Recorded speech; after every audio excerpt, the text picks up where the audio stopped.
Hi, welcome to this session. Now, as we continue with our intellectual property rights, discourse, in this particular section, we're looking on something that's quite interesting, which is a form of IP rights referred to as the industrial designs. Now, with the industrial designs, these are intellectual property rights that focuses on how a particular invention or innovation or creation of the mind appears visually. Now we look at the visual features such as the shape. How does this particular watch looks like? How does this particular pillow looks like? So that particular shape, the configuration on how the corners, the edges, and things like that, the pattern, how does the color combination or shape combination are put together to form a particular product, or ornaments that are put on there, or combination of these features applied to a finished article made by hand, tool, or machine is what we are referring to as the industrial design. Now that combination is not random.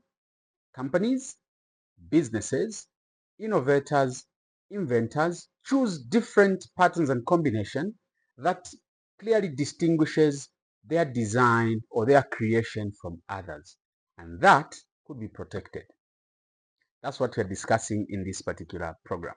So if you could look at what we have on the bottom side of the screen, just down here, you could be able to see that the configuration of how that box is looking like, the configuration, the colors, the shape, how the corners are shaped, and how the pinpoints are looking.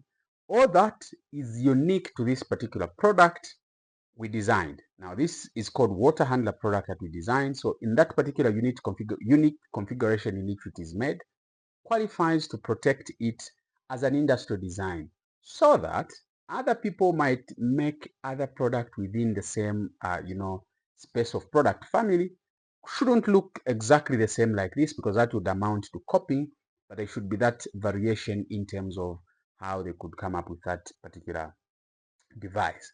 Why is that important? Because when you're designing a particular product, the pattern, the shape, the configuration, the ornament, or the combination of all these things together may amount to how strong that particular device or machine would look like or would be. It will result into how unique um, um, clients or customers will be able to identify that particular product. It will result into how durable, because of the way the configuration is done, would make something to be stronger and last longer than other things. So those kind of design choices or those kind of creations qualifies to be protected under the industrial design. Now, features that appeal to the eye. So these are things that when you look at something, it appeals to you or it connects to you to that particular product. Those are things that we are referring to as the industrial design features. So design must be original. So when you're doing your design, the design in the nature of the configuration and choice of other patterns and color and configuration must be original. There must be originality in the choice of the design. You should not copy from a product that you saw and recreate from that. So that's number one. Then the second is that can be 2 or 3 dimensional. So in terms of the industrial design, it can either be 2D or it can be 3D in its nature. So as you could see, the water handler valves or controllers that you are seeing on the screen on the bottom left side of the screen, that the choice of how that is made. Why did we choose to have a lining at the center? Why did we choose that kind of curved corners and things like that?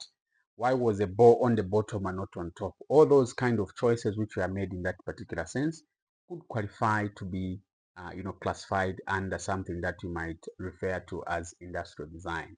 Now, these designs, such as those features in these products, are known as the visual appeal. So you could see the light or the indicating light is on the top, the push button is on the top, the choice of the antenna is put on the lights on the right side, protruding upwards like that. So all that are design choices that distinguishes what you could be appealed onto when you look at a design like this one. Thank you so much.